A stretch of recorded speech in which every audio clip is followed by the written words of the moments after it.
What's up, guys? How are you? Welcome into what's going to be a weekly conversation about college basketball here on the BettingPros YouTube channel. My name is Matt Perrault, alongside Terrell Furman. We will get to college basketball with you guys every single Thursday. This used to be the time slot we came in and did NFL football, but since NFL football is gone, we are now going to transition over to the college basketball ranks. We'll take you all the way up to the Final Four in the national championship game. Terrell, normally you and I talking football on Sunday. Good to see you on a Thursday. How are you? I hear you're a little cold in Virginia these days. Come on now. Come to Vegas. It's 65 degrees outside here today. I mean, you don't have to give me any type of invite to Vegas. I will invite myself. Yes, please. 5 to 7 inches of snow to some people may not sound like a lot, but to me, it sounds like hell on earth. And every single time I walk outside and I just see that layer of sheet snow on the ground, I am annoyed. And then guess what, Matt? They have the nerve for it to snow again this Saturday. This is ridiculous. This is ridiculous. I got to get out. I left. I left the snow in my wake. I flew out on the 2nd of January, like right before the first snowstorm, and I'm getting, I'm here in Vegas where you guys are going to get buried in before. So if you're in Virginia or the Midwest Atlantic region, you guys are getting Mother Nature coming quite heavily at you. So Dallas, even Dallas has snow. Yeah, like, the game is like very, very light, but still, like what's going on? No, it's a lot. I mean, that's for the championship game for the semifinal tomorrow. There's travel concerns all over the place. A friend of mine was trying to drive through Oklahoma and he couldn't make it. He had to pull over and get a hotel. He couldn't drive through it. So yeah, it's not great.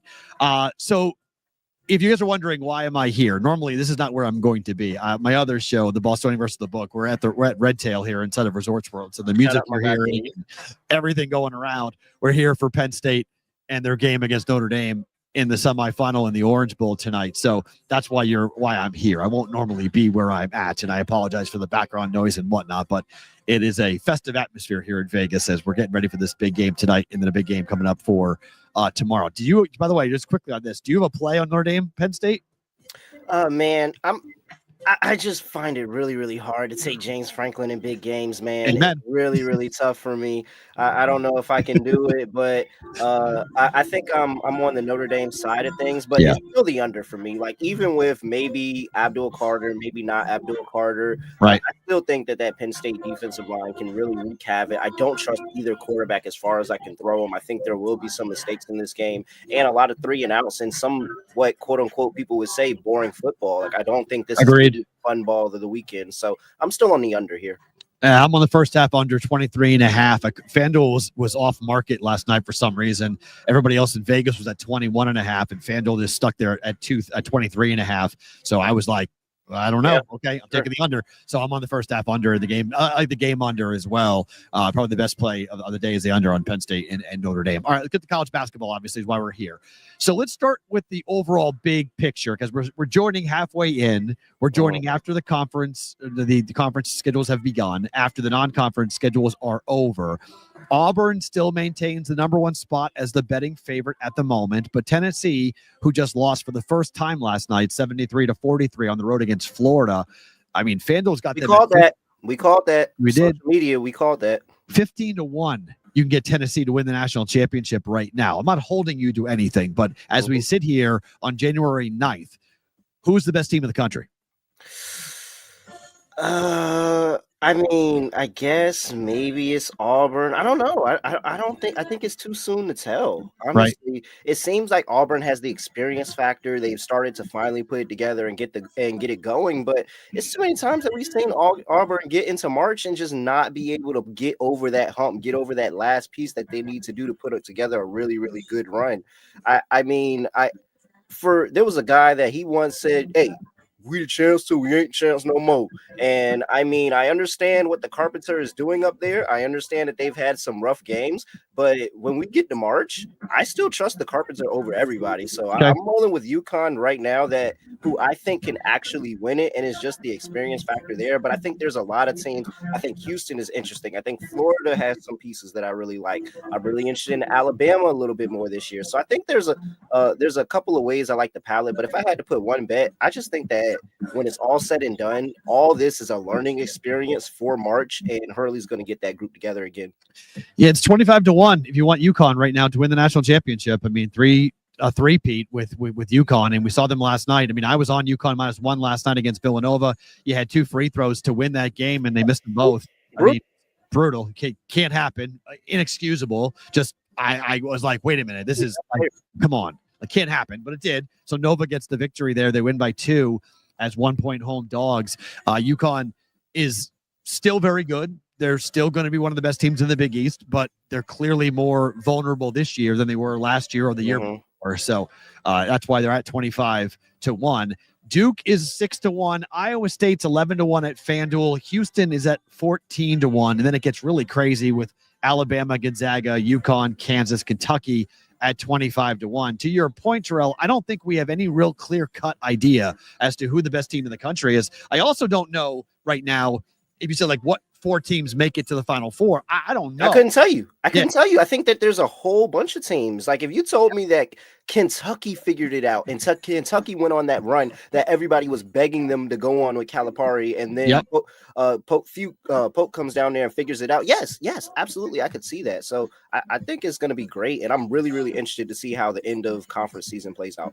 Well, also because I think everybody's talked about the SEC, right? And how great the SEC is. It could be a historic year for a number of bids coming out of the Southeastern Conference. But as we go through it, we saw it, Georgia beats Kentucky at home. Florida kills Tennessee at home. Like going through this conference schedule, it's going to be a battle of attrition. Like who has healthy players when we get to the SEC tournament, and then who has healthy legs come the NCAA tournament. So while the SEC is being heralded as being so dominant, because it has been, I'm concerned just about them beating the crap out of each other. This is what happens. They beat up on each other all through the conference season, all through the tournament. And then they get to the big dance, and you got little Joe Smo around there that says, hey, hold on now, because we play good defense and we can shoot the heck out of the ball, and we might knock you out this tournament. So, yeah, that's what makes it tough on the SEC as well. Like it's going to be a great college basketball season. It's really, really good. There's a lot of really good players everywhere, and that's why I enjoy the transfer portal and NIL time of year, because, hey, now we're getting all these great players in different places,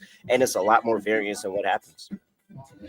Guys, we got some cool things going on with BettingPros. Coming up, the Chargers and the Broncos. We have an in-game live BettingPros stream coming at you on Saturday, January the 11th. It's going to happen at 4:15 Eastern time. You can join Joey P and Scott Bogman as they're going to be live on the BettingPros YouTube channel for the NFL Wildcard in-game betting live stream. They're going to break down all the spreads, player props, live betting opportunities, and more for the entire first half. You don't want to miss out on this. Subscribe and click the bell to turn on the notifications and make sure you don't miss it. We're going to be heavily, heavily committed here on Saturday. We got the pregame show for us. I'll be hosting that with us. And then we go to the in-game with Chargers and the Texans. So we got pregame Chargers, Texans, into in-game Chargers and the Texans coming up on Saturday as this unprecedented run of college and pro football playoff games, 5 straight days of college and pro football playoff games happening here with us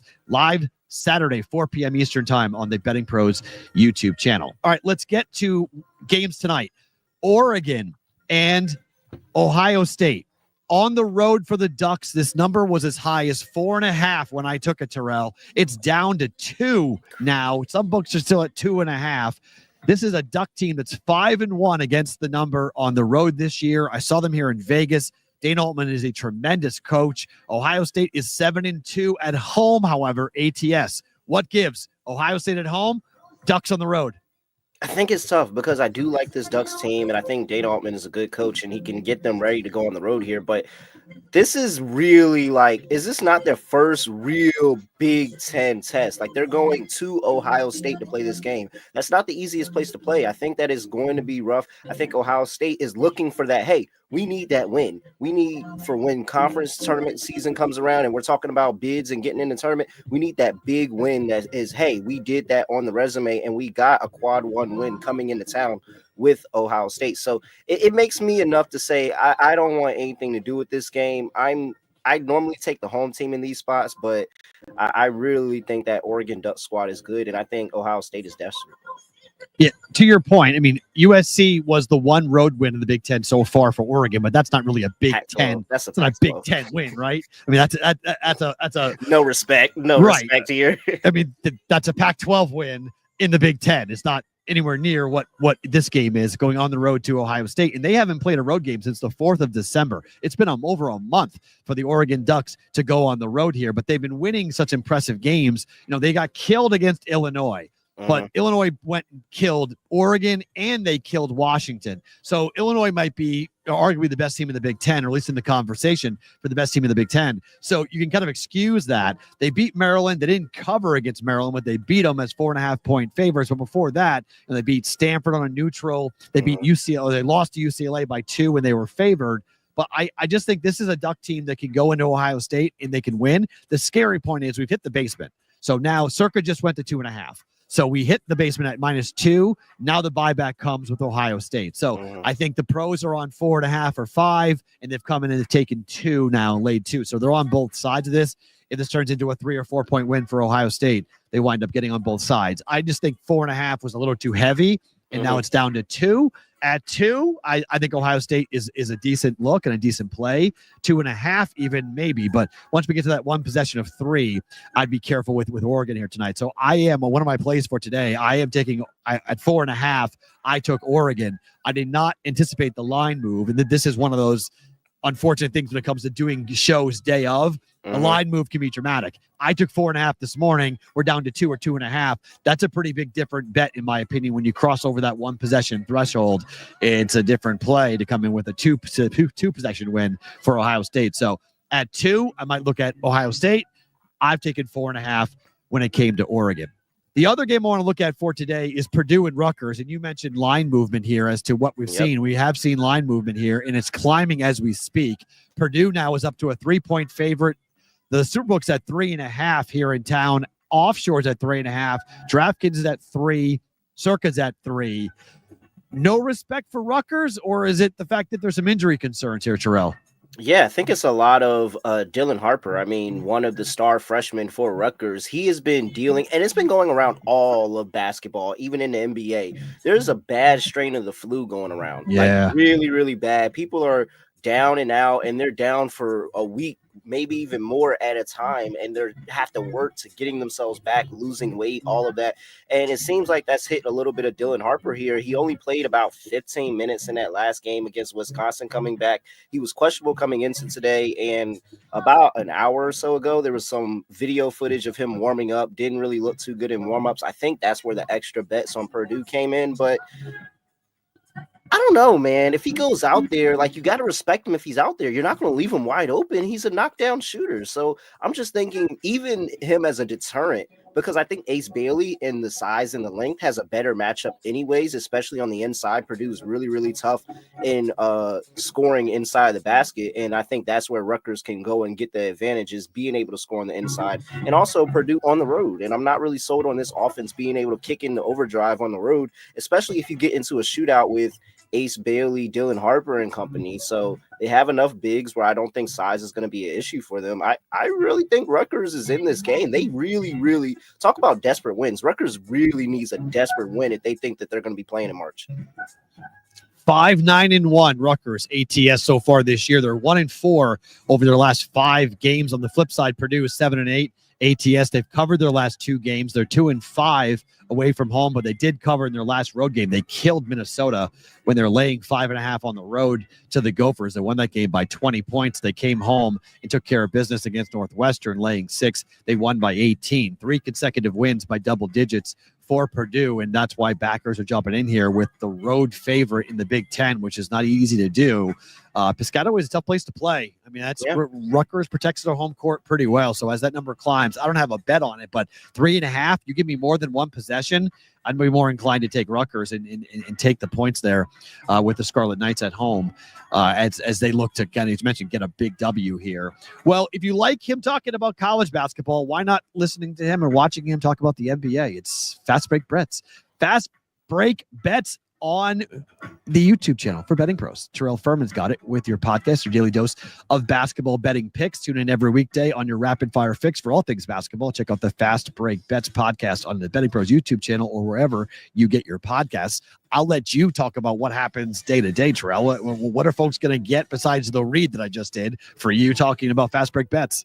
Oh, you're gonna get me talking about everything. I mean, I'm gonna talk up a storm. This is my personal diary here, so we just get to go up there, have a whole bunch of fun, and hey, we're on a nice little 8-3 run in Oh, terms nice. of show picks, social media picks this week. We're a little hot right now. I don't want to jinx it. No jinx, knock on wood. You know, I'm very superstitious around here, and you're gonna get a lot of that too. So just come over here, come for the vibes, have a good time, and hey, tell me, fade me, it don't matter as long as you're listening. Amen to that. College basketball betting advice continues with us here. Terrell, Furman, and Matt Perrault says we're on the BettingPros YouTube channel, taking you for the next 10 minutes or so. We talked about a couple games tonight. Let's talk about a game tomorrow. UCLA is at Maryland. Nothing screams Big Ten basketball, Terrell, like UCLA at Maryland. I'm 47. This doesn't make any sense to me, but it is what it is here with these teams. 9-6 UCLA after the tongue lashing they took from their head coach in public, calling them soft. My team is soft. Maryland favored by 5.5 at home in College Park. You expect UCLA to bounce back, or are things going to continue to slide here for the Bruins? No. Oh, no.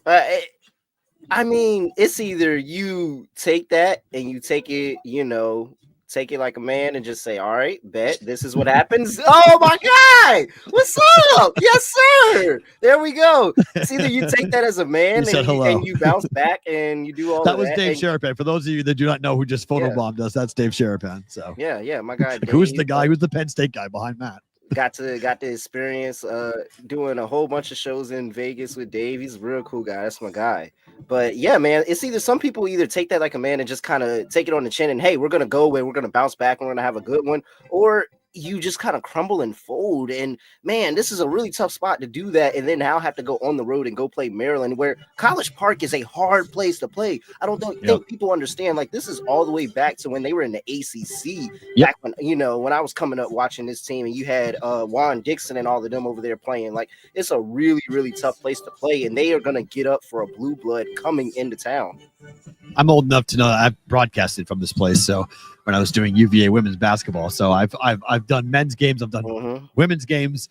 You're absolutely right. I mean, it is a fear the turtle. It is a hard place to play when you go to Maryland to take on them. But I will be very surprised if we don't see a ferocious effort out of UCLA. Yeah, losing by 19, losing by 8, and losing by 2 to Carolina. They did beat Gonzaga on a neutral, which does help the resume for UCLA, but losing 3 out of 4 for a team that, look, there's some real big high expectations for this team.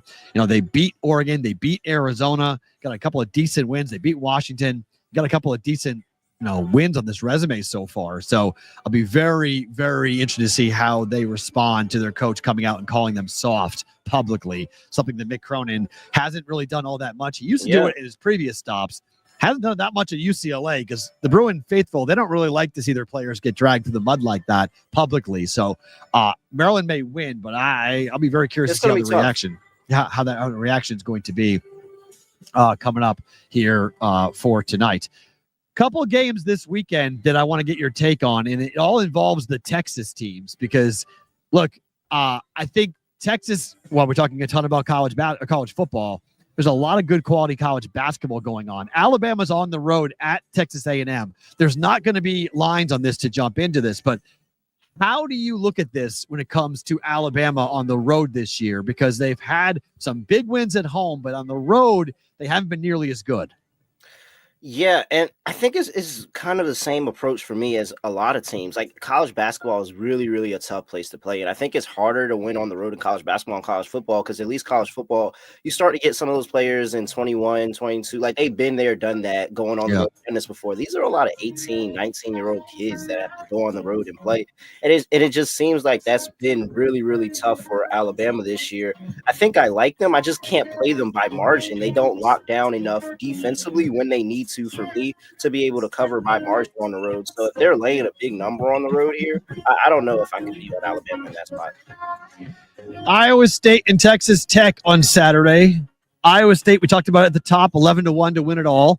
One of the best defensive teams in college basketball. T.J. Otzelberger has got a long-term extension. He knows he's going to be in Ames for quite a bit. I really enjoy watching the defensive effort for Iowa State. But when you go on the road, obviously your offense has got to come with you as well. Iowa State's a team that people think this could be their national championship run. They're 9-5 ATS. They're 4-1 on the road. Again, we don't have a number on this game as of yet. But how are you feeling about the Cyclones on the road against Texas Tech?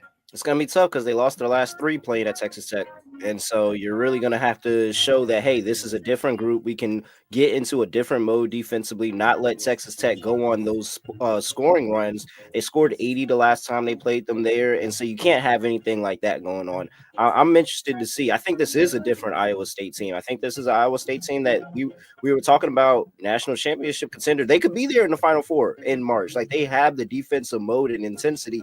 And I saw that in that Baylor game. It was really a Baylor game for me, and holding Baylor to 55 points. Like, that was really impressive. Despite Baylor not being what they've been in years past, I still think that was a really good outing and showing for them. So now, let's see how they do it on the road. They played Colorado tough, and it was a 10-point game there. They was able to beat them the second time. Let's see how they do it this time. I'm probably going to be on Iowa State here, but I understand the cause for concern. They lost the last 3 in Texas Tech. Right. We'll talk one more game here for Saturday, and then, Steve, we'll get to your question about Kansas and Cincinnati because it's going to be a big game as well. What do you make of Tennessee after losing badly, and I mean badly, by 30, their first loss of the year? They got to keep going on the road, and now it's to Texas, who is 6-4 ATS at home. Again, we don't have a number for this, but you would assume that Tennessee will be a slight road favorite here going into this. Do you expect to bounce back, or did we see kind of a chink in the armor here for Tennessee? No, I think it's a bounce back.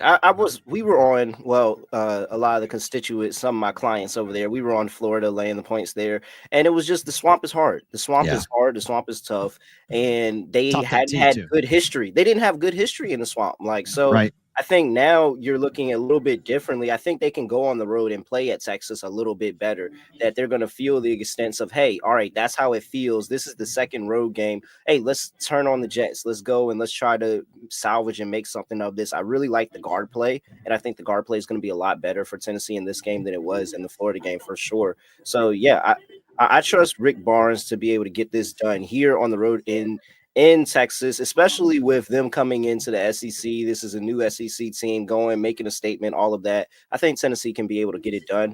Now, it depends on how high that number is. I'm not going to go and climb all the way up 6, 7, 8, right? Yeah, no. But if I get a short enough number with Tennessee here laying points on the road, I'll take it. Steve's going to the Kansas and Cincinnati game coming up on Saturday. Lucky you. That's going to be a tremendous basketball game. I'm not very high on Kansas, so I've bet against Kansas quite a bit here. I'm not sure what the number is going to be in this, but KU is just 3-2 ATS on the road. Cincy is 0-3 in conference ATS and 3-5 at home. They've lost 3 straight games. They lost to Kansas State on the road, at home to Arizona, and at Baylor by 20. I don't like Cincy's chances in this game. I like KU a lot. I'm done with them. I was backing my guy Wes because I went to North Carolina A&T. He was coaching at UNCG over there. We caught a few of the games. That's my guy. I like him as a coach, but I don't know. It's just something about this team that has a stench, and it's really hard to back them here in this spot. Losing the 3 games, how they lost them. It's just how they lost them. Like, they really weren't even in that Arizona game until the second half. Like, it looks like it was a 5-point loss, but it was way worse than that in the first half. They battled back and started playing late in the second half. If anything, I think Kansas is going to come in here and kind of punch them in the mouth early, and we're going to see, hey, another Cincinnati adjustment. Can they be able to play better in the second half? Maybe they are able to go and cut down in some type of lead and get a win in the second half. I won't be betting it. I'm on Kansas here. I'll play them in either the first half or the full game. Before we give you our picks for today, and they will be adds to the Daily Juice officially, let's talk about the podcast that I host every single day, 365 days. The Daily Juice. You guys will get my plays and props across all major sports every single day in 15 minutes or less. You can check out the Daily Juice right here on the BettingPros YouTube channel or wherever you guys get your podcasts. We're on, as you mentioned, a little 4-2 streak here over the last couple of days for the Daily Juice. So it's always nice to get some W's. And let's see what's going to happen here tonight, as we've got obviously Notre Dame -1.5. I'm on the first half under as well. Golden Knights on the puck line, and let's add 2 games to the official card here for the Daily Juice. Terrell, who do you like here tonight? Oh yeah, I like Washington plus 13.5 here against Michigan State. I'm not laying this amount of points with Michigan State. I understand that they have been good this year, but look at a little bit of smoke and mirrors in the last 4 games. They're actually last 4 games that they are a double digit favorite. They've been unable to cover the spread. They didn't cover the spread against Western Michigan. They didn't cover the spread against Stanford, and they didn't cover the spread against, I think it was Bowling Green in the last one. So whenever they had the expectations of, hey, you can do all of this, they haven't been able to get there. Meanwhile, you have Washington, who's been underdog city. They're 4-1 as a dog this year. They've been able to keep it close and keep it within the number between UCLA on the road. So I think they can come on the road here in what is their first real Big Ten game. But because of their level of defense, because of the length that they have in the guard position, I think they can really, really make things tough defensively. I like the under in the game as well. Nice. And I think that they have enough from what's my Davis, the guard, I think that's his name. And I'm forgetting what the big is, number one, but he is a dog and he can get them on the inside and be able to get those. Hey, when we're getting down into the late minutes of the second half, hey, we need a bucket here, we need a bucket here. They got a couple of guys that can give it to them, so I think they do enough. I don't know if they get the outright win. Michigan State's pretty tough at home, but I'm pretty sure this is a 10-point game, so I like Washington plus 13.5. Very nice. I told you guys before, I like Oregon plus 4.5 here tonight. That number has changed quite dramatically. I do think the Ducks go in there. I could see a win for Ohio State, but I like the Ducks to cover a 4.5 point margin. I want that thing over one possession. So 3.5 would be the basement that I would go with this. But I do think it's going to be a tight basketball game. We watched Ohio State in their last game in which, look, Minnesota hadn't covered in forever. Game went to double overtime. So I think that there's an opportunity there with maybe some tired legs for Ohio State and a chance to get a W here on the road for Oregon. But they haven't played a road game, as I mentioned, for over a month. So it's a chance to go into a real Big Ten hostile environment and get a W. But I do like Oregon State. And then the other bet for tonight, I'm going like Oregon plus 4.5. Other bet is totally off the beaten path. Vermont is at UMass Lowell. Okay. Now hear me out before you go like, Matt, what are you doing? These two teams don't like each other. Okay. So I was one of the first ever play-by-play voices for Pat Duquette at UMass Lowell because I was there. I carried UMass Lowell's on the radio station. I was the GM and afternoon drive show host. I carried UMass Lowell basketball and hockey. Pat Duquette's an awesome guy. Vermont, they lost in the America East Championship game last year at Vermont. They lost in the regular season as well. But Vermont is a different basketball team this year. They're not nearly as good as what they have been. The Catamounts have destroyed America East competition, but not so much this year. Instead, it's UMass Lowell who's played really well. Vermont is 8-2 to the under this year on the road. But I think we're going to see offense here for both these teams. 136 is a really low total between these two teams who like to shoot a lot of threes. And UMass Lowell is 4-3 to the over at home. I think Vermont might actually have something here at catching 6 points. Seems a little heavy, even though they are 2-8 to the number as well. Different Vermont team. I think these teams see red when they play against each other. UMass Lowell is up tempo. They want to go, go, go. Vermont wants to tap it down. Being at home, I think UMass Lowell will dictate tempo. I'm going to play the over. Over 136 for UMass Lowell and Vermont in America East basketball action. If you want to go really off the beaten path and watch a game that no one's watching tonight with this college football game about to kick off here in 2 hours, no one's watching Vermont and UMass Lowell, but maybe me on my phone as I'm going to be kind of hanging out and watching it. Terrell, tell the folks where they can get Fast Break Bets and how they can follow you on social. Yeah, you can follow me at @reallyreal__ on X. You can also get Fast Break Bets, youtube.com/bettingpros over there. Check us out in the podcast playlist tab, all of that. Wherever you get your podcast, doesn't matter. I mean, you can watch and look at my beautiful face on YouTube. You can go listen to me through your earbuds. It doesn't matter to me. I like it both ways. So awesome stuff. He is Terrell Furman. I'm Matt Perrault. Follow me at Sports Talk Matt. All my socials and Deal Juice podcast will hit you first thing in the morning, 365 days a year here on the Betting Pros YouTube channel and wherever you guys get your audio podcasts. Enjoy the games tonight. Enjoy the college basketball every Thursday. Make a note of it. 5:30 Eastern time. Terrell and I talking college basketball right here on the Betting Pros YouTube channel. Right.